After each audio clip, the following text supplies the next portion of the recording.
மாட்டு பொங்கல் வச்சுட்டோம்ல. அப்போத்த பொங்கல் வைக்கல பார்த்தீங்களா, பால் பொங்குனதில் விளக்குடுற சட்டி விளக்கு ஏற்றி நல்லா வச்சுட்டு எடுத்துக்கணும். சுவாமிக்கு பொங்கல் வச்சு அதில் நெய், அதில் வெல்லம் எல்லாம் வச்சுருக்கேன். ஓகேவா? நேற்றே எல்லாம் வச்சுட்டதுனால எல்லாம் விளக்குடுற சட்டிக்குள்ளே இருக்குது. அந்த காலத்தில் என்ன பண்ணுவாங்க தெரியுமா பெரியவங்க, இந்த விளக்குடுற சட்டிக்குள்ளே வைக்கிற திரி நம்ம ஆர்லிக்ஸ் அடிக்கிற மாதிரி ஒரு நீள குழாயாக இருக்கும் சில்வரில். அதில் நூலை 108 சுற்றுவாங்க. சுற்றி கத்திரிக்கோலில் அதை வெட்டி அதை சின்ன திரியாக பண்ணி அதை தான் விளக்கடை சட்டிக்குள்ளே வைப்பாங்க. அதெல்லாம் அந்த காலத்துலேருந்து ஒரு தாத்பரியம். அருமையான தருணத்தில் எல்லாருக்கும் நிம்மதியும் ஆரோக்கியமும் எல்லோரும் நல்லா இருக்கணும். அப்போ போல் நீங்களும் எல்லோரும் நல்லா இருப்பீங்க. நம்ம எப்பவுமே பிள்ளையாருக்கு சாமி கும்பிட்டோம்னா ஒரு செதற்காய் உடைக்கணும் பிள்ளையாருக்கு.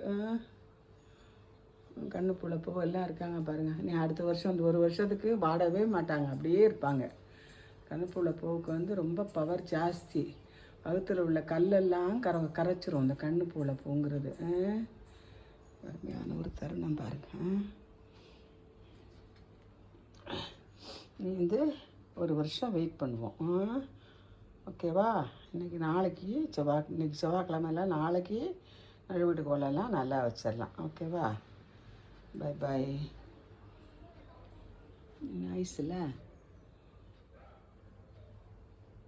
இன்னைக்கு என்ன சொல்லுங்க, அந்த காலத்துலலாம் வீடுகளில் மாடு இருக்கும். அதனால் காலையில் சூரியனுக்கு மாட்டு பொங்கல் வைப்பாங்க. விளக்குடுற சட்டியை நம்ம எடுக்கணும்ல. இந்த பொங்கல் எடுத்து இலையில நெய்வேத்தியம் பண்ணிட்டு மறுபடியும் அந்த பொங்கல் கோலம் மட்டும் நேற்று இருந்த கோலத்தை இன்னைக்கு நம்ம நாள் பார்த்து, இன்னைக்கு செவ்வாய்க்கிழமை இருந்தால் நாளைக்கு சுத்தம் பண்ணிக்கலாம். இப்போ மாட்டு பொங்கலுக்கு வெண்பொங்கலாக வைக்காம, நேற்று சங்கர பொங்கல் சாப்பிட்டோம், வெண்பொங்கல் சாப்பிட்டோம். இன்னைக்கு பாசி பருப்பு முந்திரி பருப்பெல்லாம் போட்டு நம்ம வெண்பொங்கல் மாதிரி இன்னைக்கு வாசமாக கம்மன்னு பண்ணுவோம். அருமையாக இருக்கு. வாங்க